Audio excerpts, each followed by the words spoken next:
Hello and welcome to the last Rosicrucian. My name is Joe Bandel, and I am the last Rosicrucian. Now, that probably sounds a little strange, and I should clarify it a little bit, because in a way it's not true, obviously, but in a way there is a certain amount of truth to it. Uh, like Luke Skywalker being the last Jedi. So I'm going to tell you a little bit about myself, kind of explain things, and then I'm going to, we're going to do a series of things. Anyway, this is an introductory video. I was raised on a farm in central Minnesota. My parents were very devout Christians, non-Catholics.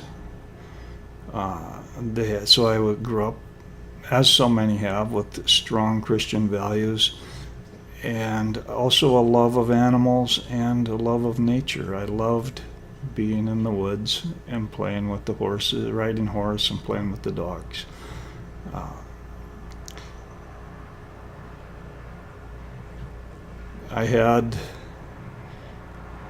We were poor.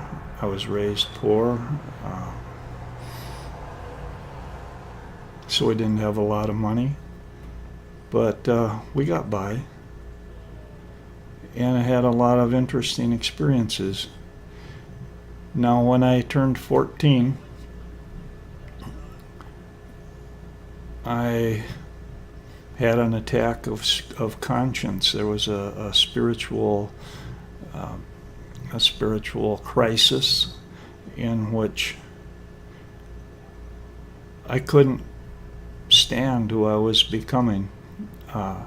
My belief in who I thought I should be and my belief in my actions, my physical actions, there was just too much disagreement among those, and I was doing things like a lot of kids do, shoplifting, things like that, and I knew it was wrong, but it didn't bother me. I was poor, and I wanted some of those things, so I did it, but it bothered. Gradually I reached the point where, and this was at 14, my conscience kicked in, and I said, it doesn't matter who can forgive me if I can't forgive myself. I have to live with who I am. I have to live with my conscience for the rest, forever. So that was a big awakening for me at 14 years old. So spirituality was a very important factor in my life from an early age. Because I grew up with it. It was just very important. When I turned 18, I was reading in the magazines in Popular Mechanics and Popular Science, and there was an ad in there for the Rosicrucians, the Rosicrucian Order, Amorc. At the time, it was run by Ralph M. Lewis, who is the son of H. Spencer Lewis, who founded the current Amorc organization. And from the age of 18, I was drawn to the Rosicrucian order. I found my way there. That is significant because what the Rosicrucians teach is there's a spiritual school, there's a tradition that you belong to, and lifetime after lifetime, your spirit, your soul, will be drawn back to that school. And in my case, this was that school.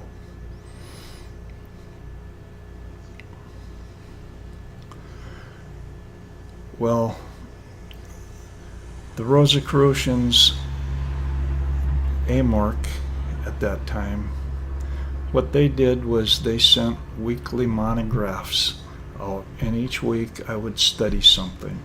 I would study a series of concepts, and that would gradually go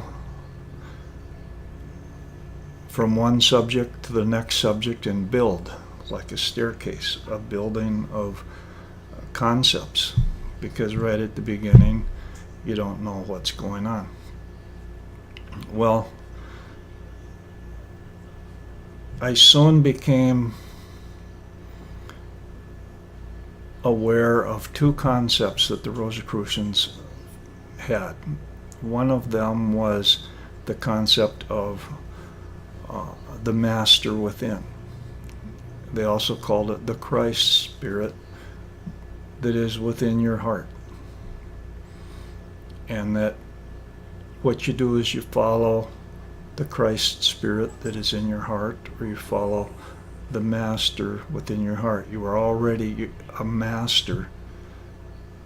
It's in your heart. You just need to listen to him or her in that case. The other concept that I was exposed to for the first time was the concept of karma, or reincarnation, and New Age ideas, kind of like that. That was very upsetting to my traditional Christian belief, that believed the world was that the Bible was literal. The Rosicrucians suggested it was symbolic. It was not literal. And some of these things, and that really messed with me in a big way at the tender end. That, combined with life circumstances that the average teenager deals with, led to a really traumatic experience when I was 21. There was a family crisis involving my mom. I was in crisis involving a girlfriend that I thought I had, but I didn't really have. And these concepts, these spiritual concepts, these religious concepts that were so foreign. And there was a battle for my soul going on. I remember how it was tearing at me. There was a part of me inside that believed that it was true. This all felt so real. It felt so right. And there was another part of me that was like, what if I'm wrong? What if I'm wrong? And I finally, that conflict inside became so great that I remember laying on the basement floor with the stereo blasting, and I was staring straight at the ceiling, unable to move. It was like a psychotic break. I had to make a decision. I had to get off the fence. What side was I going to get off? Was I going to stay with traditional Christianity, or was I going to follow the Rosicrucians? And I ended up following the Rosicrucians. And I was a member of the Rosicrucians for 22 years. I followed all of their teachings. I completed their degree studies, and I became an elder in that tradition. I was authorized to use the letters FRC, Frater Rosicruci, behind my name. So in a way, I am the last Rosicrucian. Now I say that because H. Spencer Lewis wrote most of the monographs in the Rosicrucian system, except for some of the last ones that his son, Ralph M. Lewis, wrote after taking over for him. And these were valid monographs. They had a spiritual essence that was transmitted through them. Later on, all of those monographs were rewritten.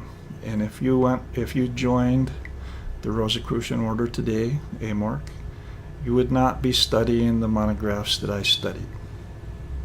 In my opinion, you would not be studying valid spiritual teachings.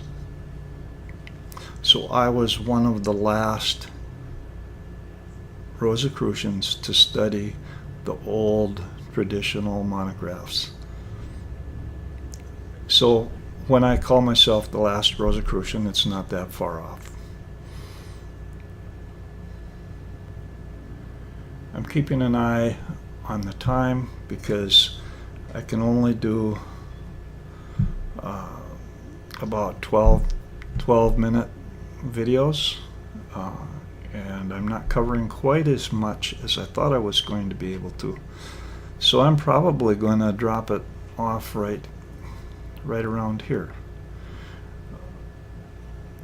The main point here is this is an introduction to a series of teachings that are timely for this age, this day and this age, and they involve concepts that are new.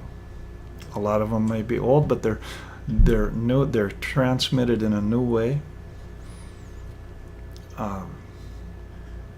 But I am a valid member of this Western mystery tradition, and it is deep in my heart. I would like to, and I feel very strongly that I have some things that I can share with you today. So thank you for watching and listening, and I'm going to continue with some of my personal story in the next message. Goodbye for now. Thank you.